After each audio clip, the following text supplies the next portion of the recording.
Hey everyone, again LPUP 4500 নতুন update আহিছে আমাৰ ৰনজ পেগু ডাঙৰীয়াই ফেচবুক পোষ্ট দিছে টুইটাৰ কৰিছে চাগে মই চোৱা নাই বাৰু ফেচবুক পোষ্ট আপোনালোকে ইতিমধ্যে চাইছে চাগে যে elementary education will begin the document verification for requirement of LP and UP teachers against 4500 vacancies from tomorrow' তাৰমানে কাইলৈৰ পৰা 17 নৱেম্বৰৰ পৰা আমাৰ PWD কেণ্ডিডেটখিনিৰ ডকুমেণ্ট ভেৰিফিকেশ্যন ষ্টাৰ্ট হ'ব।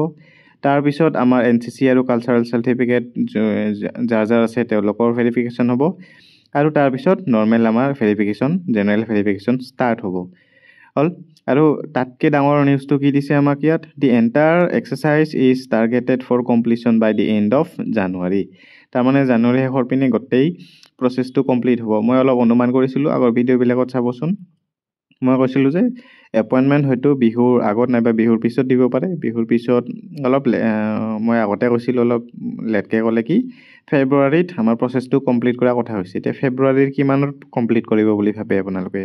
এতিয়া মই কৈছোঁ চাওক ফেব্ৰুৱাৰীৰ আপোনাৰ 20 তাৰিখৰ আগত 15 পৰা 20 তাৰিখৰ ভিতৰত এপইণ্টমেণ্টখিনি ডিষ্ট্ৰিবিউট কৰিব লাগিবই। কাৰণ ফেব্ৰুৱাৰীৰ শেষৰ মই যদি ভুল নহয় ফেব্ৰুৱাৰীৰ শেষৰ পিনে আমাৰ কোড অফ কণ্ডাক্ট লাগে। কোড অফ কণ্ডাক্ট লাগিলে মানে একো আমাৰ ডিপাৰ্টমেণ্টে কাম কৰিব নোৱাৰিব, একো নিযুক্তি দিব নোৱাৰিব, কাৰণ ইলেকশ্যন কমিশ্যনৰ কোড অফ কণ্ডাক্ট লাগিব।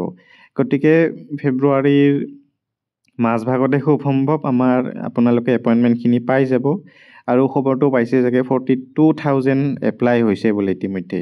এতিয়া 42,000 এপ্লাই হ'লেও ইমানখিনি আচলতে ৰিয়েল কেণ্ডিডেট নাই। চাওক এতিয়া ময়ো এপ্লাই কৰি থৈছিলোঁ, কিন্তু মই GTত পাই গ'লোঁ। এতিয়া মই বাই চান্স যদি মোৰ কিবাটো আহে, যদি উইথড্ৰ কৰা অপশ্যন দিয়ে উইথড্ৰ কৰিব পাৰিম।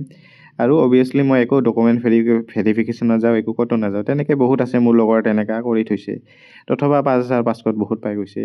যদিও 42,000 গৈছে, তেতিয়া ইমানখিনি আচলতে কেণ্ডিডেট ৰৈ থকা নাই আৰু মোৰ মতে কিছু কমি গৈছে। আৰু তাৰপিছত ইয়াৰ মাজতো কিছুমান ভুৱা ওলাব পাৰে।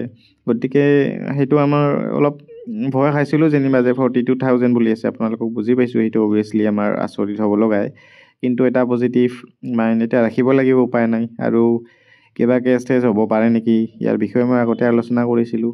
নিউজ কেণ্ডিডেটৰ কি হ'ব এইবিলাকো আলোচনা কৰিছোঁ, পাৰিলে ভিডিঅ'টো চাই ল'ব। এতিয়া ৰাইট ছাইডৰ ফটোখনত চাওক, ইয়াত ষ্টাৰ্টছ উইথ PWD গৈছে। PWDৰ পিছত NCC, তাৰপিছত কালচাৰেল হোল্ডাৰ্ছ, কালচাৰেল তথা NCC পিছত কালচাৰেল, তাৰপিছত জেনেৰেল কেণ্ডিডেট। চ' এই 2 মাহ আৰু চলি থাকিব এনেকৈ ভেৰিফিকেশ্যন। আৰু টিল এণ্ড অফ জানুৱাৰী শেষৰ পিনে গোটেই ভেৰিফিকেশ্যন প্ৰচেছ কমপ্লিট হ'ব। তাৰপিছত এপইণ্টমেণ্ট লেটাৰ ফেব্ৰুৱাৰী 2026। ফেব্ৰুৱাৰী 26 কৈছে মানে মাৰ্চ কেতিয়াও সম্ভৱ নহয়। ফেব্ৰুৱাৰীৰ শেষৰ পিনে মই জনাবতে কোড অফ কণ্ডাক্ট লাগে। গতিকে তাৰ আগতে এইখিনি শেষ কৰিব হ'ল। গতিকে আজিতো ফাইনেলি গুড নিউজ এটা পাই গ'লে, যিহেতু টুইট কৰিছে, কামটো অলৰেডি ডিছকাছ কৰিছে তাৰমানে। গতিকে এই গুড নিউজ আপোনালোকক কংগ্ৰেচুলেশ্যনছ এই গুড নিউজৰ কাৰণে, যাতে সকলোৱে যিখিনি কষ্ট কৰি আছে, যিখিনি লাগি আছে, তেওঁলোকৰ চাকৰিটো হওক এইবাৰ, তাৰ আশা কৰিছোঁ। আৰু এইখিনি কৈয়ে আজি ভিডিঅ'টো সমাপ্ত কৰিছোঁ। থেংক ইউ, ছাবস্ক্ৰাইব কৰি দিব দেই। বাই।